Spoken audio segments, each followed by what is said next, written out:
गृहराज्यमंत्री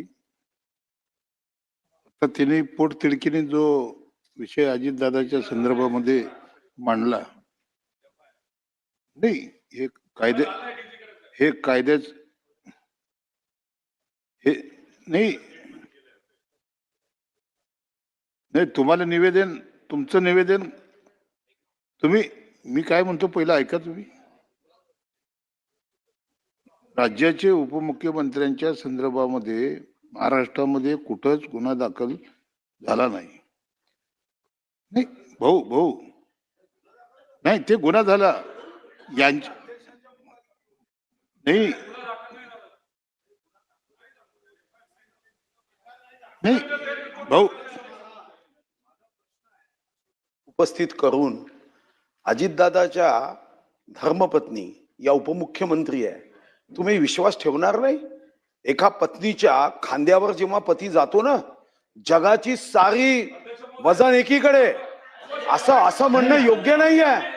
नाही भाऊ, असं म्हणणं योग्य नाही आहे. भाऊ भाऊ भाऊ त्यांनी त्यांनी त्यांनी त्यांनी सरकारबद्दल, भाऊ ऐक भाऊ एक मिनिट. कारचा अपघात झाला ना तरी FIR होते, गुन्हा दाखल होतो. विमानाचा अपघात बारामतीला झाला तर बारामतीला गुन्हा दाखल होईल.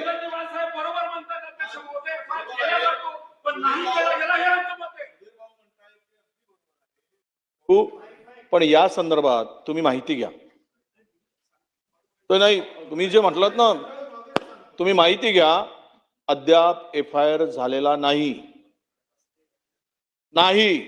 वाटल्यास इथे गृहराज्यमंत्री आहेत, त्यांना सांग, त्यांना विचार, त्यांना बोलायला सांगा. हो तेच सांगतो, तुम्ही माहिती घेऊन बोला ना.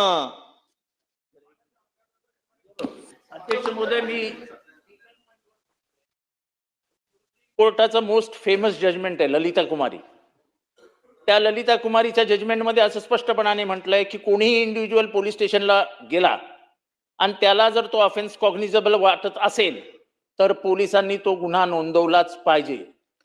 त्याच्यानंतर चौकशीत जे होईल ते होईल, पण काय अहो पण हे